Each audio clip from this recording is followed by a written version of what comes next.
अभी जस्टिस रेड्डी जो कि विपक्ष पार्टियों की तरफ से उन्होंने नामांकन भरा है अपना वाइस प्रेसिडेंट के चुनाव के उम्मीदवार के रूप में। आम आदमी पार्टी ने भी उनके नामांकन को सपोर्ट किया है। हमारी तरफ से उनके नामांकन के वक्त संजय सिंह वहां मौजूद थे। अभी जस्टिस साहब मुझसे मिलने के लिए आए थे और हमने आजकल जो देश में हालात चल रहे हैं उसके ऊपर चर्चा की। उनके साथ और भी बहुत सारे नासिर साहब थे, टीडीपी से हमारे टीएमसी से कल्याण जी थे, प्रमोद तिवारी जी थे। तो उनका सबका मैं स्वागत करता हूं अपने घर में। और आज जो देश के हालात चल रहे हैं उसके ऊपर काफ़ी लंबी चर्चा हुई। जो चुनाव हैं उसके क्या गणित हैं, कैसे क्या स्ट्रैटेजी बननी चाहिए, उसके ऊपर काफ़ी चर्चा हुई। तो मैं हम सब लोग मिलके जस्टिस साहब को जिताने के लिए पूरी भरसक प्रयत्न करेंगे। और मैं उम्मीद करता हूं कि ये चुनाव, चूँकि ये सीक्रेट बैलेट होता है, इसमें विप नहीं चलता है, तो सीक्रेट बैलेट में इसीलिए इसको सीक्रेट बैलेट रखा गया है। नहीं तो संसद के अंदर जो भी प्रस्ताव आते हैं, जो भी वोटिंग होती है, उसमें विप चलता है, इसमें विप नहीं चलता है। तो मैं सभी पार्टियों से बोलूँगा कि जस्टिस रेड्डी का एक इम्प्रेसिव उनका करियर रहा है एज जज, जब उन्होंने देश के हक में, न्याय के हक में बहुत बड़े बड़े निडरता के साथ फैसले दिए हैं। तो उपराष्ट्रपति की पोस्ट के ऊपर इनके जैसा व्यक्ति आएगा तो उस कुर्सी का और मान सम्मान बढ़ेगा। तो मैं तो सभी को बोलूँगा कि ये कोई पक्ष या विपक्ष के कैंडिडेट नहीं है, ये सबके कैंडिडेट हैं, ये देश के कैंडिडेट हैं। तो सभी पार्टियां, दूसरी पार्टियों के लोग भी देश हित में, उनकी पार्टी हाईकमांड जो मर्जी बोले, अपनी पार्टी हाईकमांड की बात नहीं माननी, देश हित में वोट दें और सब लोग मिलके जस्टिस साहब को जिताएं, ताकि हमें एक अच्छे व्यक्ति के रूप में, निष्पक्ष व्यक्ति के रूप में उपराष्ट्रपति मिल सके। मैं इनको शुभकामनाएं देता हूं और उम्मीद करता हूं कि 9 तारीख को मैं इन्हें बधाई भी दूंगा। बहुत बहुत शुक्रिया।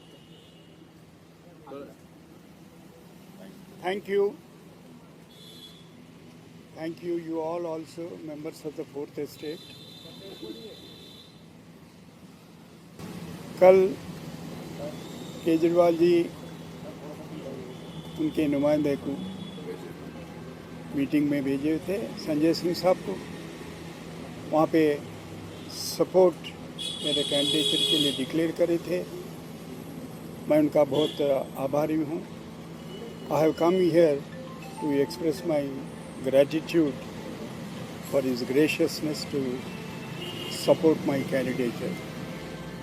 अभी केजरीवाल जी जो बताए थे, यही बात मैं 2 दिन से बात कर रहा हूँ कि मैं कोई पॉलिटिकल पार्टी का आदमी नहीं हूँ, कोई पॉलिटिकल पार्टी में मैं सदस्य नहीं हूँ।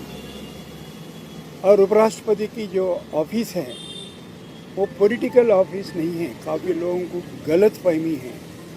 It's a high constitutional office which is required to be independent and autonomous, impartial, which are the qualities of a judge. And that's the reason why I have accepted the request made by some of friends and ably supported, endorsed by a veteran leader like Sri Arvind Kejriwal ji. I have come here to express my gratitude as he extended his solidarity and provoked all of us to think afresh as to what is happening in this country and what are the challenges ahead which we will require to face. I am going to be one among them of the concerned citizens of this country, not associated with any political party. Dhanyawad. Thank you. What about Andhra Pradesh? What about Andhra Pradesh? What are your expectations? Sir, I can't speak on behalf of the leadership in Andhra Pradesh. But as I have come to request Sri Kejriwal ji, I hope I would make such an appeal to all of them, irrespective of the political affiliation, मतलब कहाँ से। मैं समझता हूँ कि justice साहब आंध्र प्रदेश के हैं, तेलुगु हैं,